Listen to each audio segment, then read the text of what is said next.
These are the biggest hailstones I've ever seen in person. Holy shit. Extremely destructive.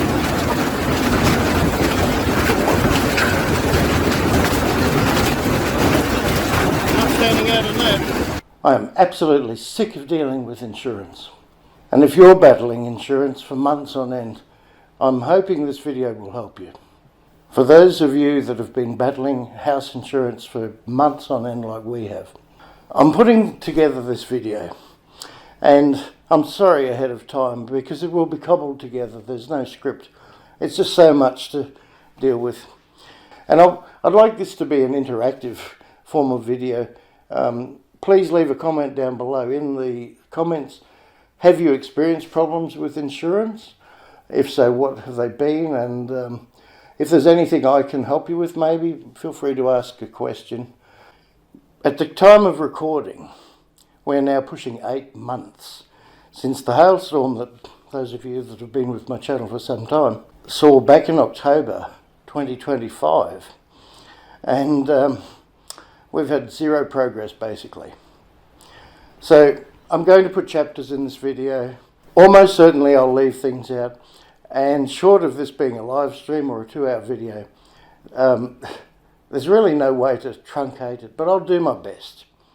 And if I can help just one person, that's my goal. So I'll start by the initial story. Massive hailstorm, a lot more damage than I first thought on my video, which was only inside. Consequently, once the next day came and daylight, we found a lot of damage. So I'll break this up into a few different parts. I won't mention the insurer, not at this stage anyway, but it's kind of irrelevant because I think they're pretty well all the same. So like now, we have a mountain full of paperwork. We have scopes of works, liability quotes, emails backwards and forwards, backwards and forwards. So this particular insurer, at the start they weren't too bad, I think, overall, given obviously we allowed for a fair bit of time because everyone in the whole area was damaged. The worst ones were their builders, their assigned builders, and I won't say their name at the moment either. But yeah, so they were sent out. First they had an internal assessor who was very cool, and checked the internal damage, like the skylights broken, etc. Then we had an external assessor come out, check the outside, the smashed windows, etc., broken pipes, blah, blah, blah. And then we had an assessor come to do the roof. Now, I'll chapterise this, if that's a word, further in the video because it may apply to you. We have a flat roof. The house was built in 1976. So, it's not a new house. It is clip lock, thick clip lock, it's a steel roof. When I say flat, it's not perfectly flat, but almost flat. And the assessor came out and his report back through the company back to the insurer said no damage. So luckily we had someone come out from another roofing firm that said there's, I think he said 60 to 80% overall damage. That's the garage, the main house roof and the deck roof. Yeah. Because I actually said to the insurance, I said, can you send someone out with glasses on this time?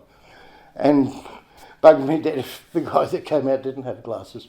Most of the people we've dealt with, and there's been like 25 or 30 people now, we're on our 4th claims manager. Just when you think you're getting somewhere, suddenly they disappear. Oh, hi, I'm your new claims manager. Anyway. Yeah, he came out and verified the roof definitely is damaged, and all of the parapets, all the different parts of the roof I've never even heard of. Yeah, so I'm trying to truncate this. Sorry if it's a waffle, I don't mean to. And also my battery's about to run out. I'm having to record this inside today, by the way, because the wind outside is horrendous again.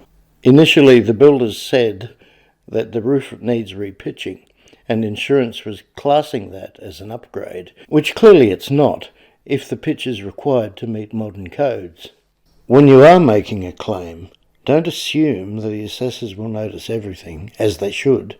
Check everything.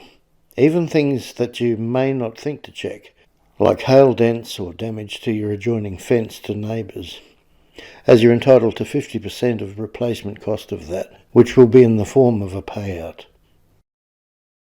Now, I'll say this up front, if you're not prepared to deal with the legality side of things, I've had to dig up insurance laws and everything. I will put links in the description down below if you read that I think might help you, to the ombudsman and different associations. If you're not prepared to deal with it, believe me, there's a lot to deal with backwards and forwards. It's not a straight thing. Like I always say that car insurance claims are much easier generally. Now the main hold up has been these builders that they're using. They will come out and list itemise on the quote or quotation or limit of liability, whatever they call it. My head's muddled up. Scope of works, meaning what they'll cover, what the damage is, their costings, and they send them back to the insurer. Now the problem with that has been that every time they send a report back to the insurer and they send it on to us, we go, well, hang on, you're missing this item and this item and this item. So then the insurer goes back to, I'm trying not to say the company, the builder, and go, okay, can you include this? So then they'll include it, and then you find, oh no, you've missed this and this off the list. It's a nightmare. We have literally 4 scopes of works. It's a nightmare. Now the builder has, in this case, they're called Mack safe, but everyone probably got their own little group of subcontractors. They were overall very good because they came out, put tarps over the skylights. We've had them back several times because one of the rooms is leaking whenever we get constant rain. They bought big humidifiers, fans. So what's it like every time we've had a few days of rain? What happens?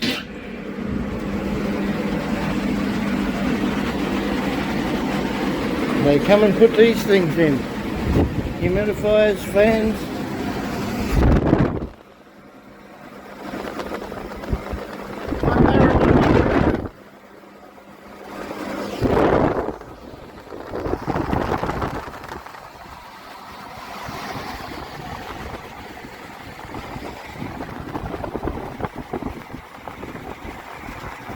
Yes, the insurance company did finally reimburse us for the electricity used to date because they consumed quite a bit.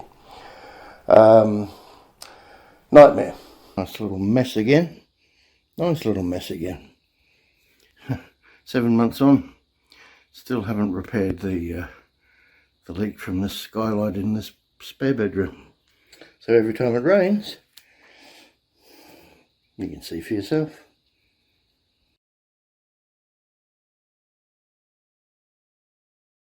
Of course, this is 7 times now it's rained and water has come through the skylight in the spare room. You can see there's little, I don't know, maybe possum claw marks, punctures up there. Oh well, they'll have to keep coming back and repair it, cover it, whatever.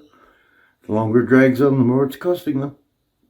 So far we've only had, finally, a few weeks ago, 3 or 4 weeks ago, 2 of the glass windows replaced, but still not the louvers, even though they quoted for all that. Just some footage before they finally come out to replace the glass, or some of it.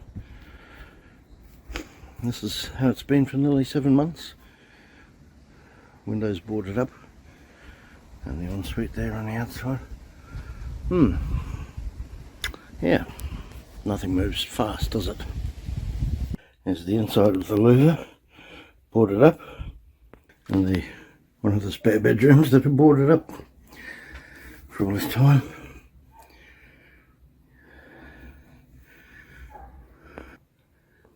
And inside the ensuite. Yeah. My advice is to try not to stress too much. There will eventually be a light at the end of the tunnel.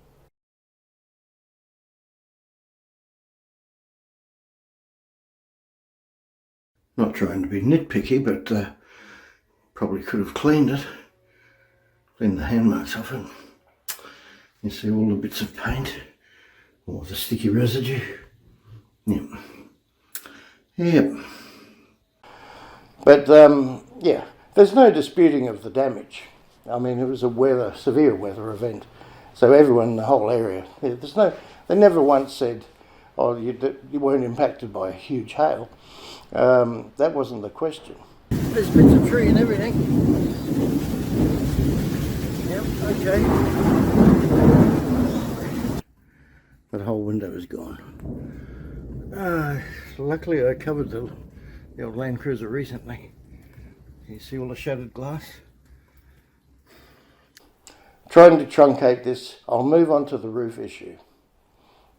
And the main point, by the way, is that, yeah, backwards and forwards so many times, and that's like several weeks can go by, we don't hear anything.